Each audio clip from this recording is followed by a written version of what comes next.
Sebelum itu tahu nggak sih apa itu peraturan perundang-undangan? Peraturan perundang-undangan yaitu peraturan atau ketentuan yang dibuat oleh badan pemerintah atau lembaga yang memiliki kewenangan tertentu berdasarkan undang-undang. Bagaimanakah pembentukan peraturan perundang-undangan itu?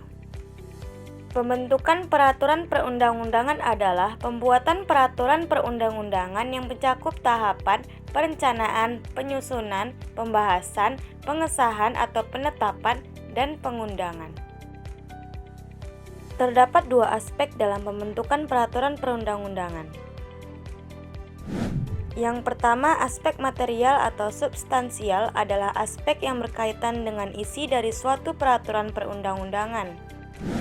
Yang kedua yaitu aspek formal atau prosedural adalah aspek yang berkaitan dengan kegiatan pembentukan peraturan perundang-undangan yang berlangsung di suatu negara. Nah, di sini kita hanya membahas berdasarkan azas material. Terdapat 6 azas material. Yang pertama, azas terminologi dan sistematika. Artinya, peraturan perundangan harus disusun dalam sistematika yang benar sehingga dapat dimengerti dan diketahui dengan baik oleh masyarakat yang diharuskan menaati hukum tersebut. Selain itu, juga harus menggunakan diksi dan istilah yang mudah dimengerti masyarakat kalangan manapun agar tidak terjadi pembelokan makna dalam interpretasi. Yang kedua, azas dapat dikenali. Artinya, peraturan perundangan satu dengan yang lain harus berbeda, memiliki sanksi yang berbeda tiap kasus. Yang ketiga yaitu azas perlakuan yang sama dalam hukum. Artinya, peraturan perundangan harus berlaku sama dengan siapapun juga. Apabila terdapat kasus pencurian yang dilakukan rakyat awam dan anggota pemerintah, sanksi yang diberikan harus sama pada pasal yang sama. Yang keempat yaitu azas kepastian hukum.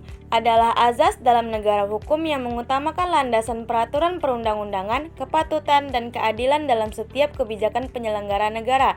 Dalam arti bahwa suatu keputusan yang dikeluarkan harus mengandung kepastian dan tidak akan dicabut kembali bahkan sekalipun keputusan tersebut mengandung kekurangan, karena dapat menimbulkan kesan negatif dan dapat menurunkan kepercayaan masyarakat.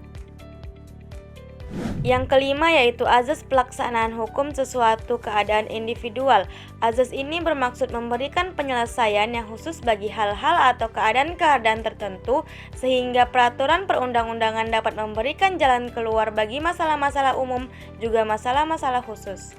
Yang terakhir yaitu azas kepercayaan dan menanggapi penghargaan yang wajar. Azas ini menghendaki agar setiap tindakan yang dilakukan pemerintah harus menimbulkan harapan-harapan bagi warga negara. Jika suatu harapan sudah terlanjur diberikan kepada warga negara, tidak boleh ditarik kembali meskipun tidak menguntungkan bagi pemerintah.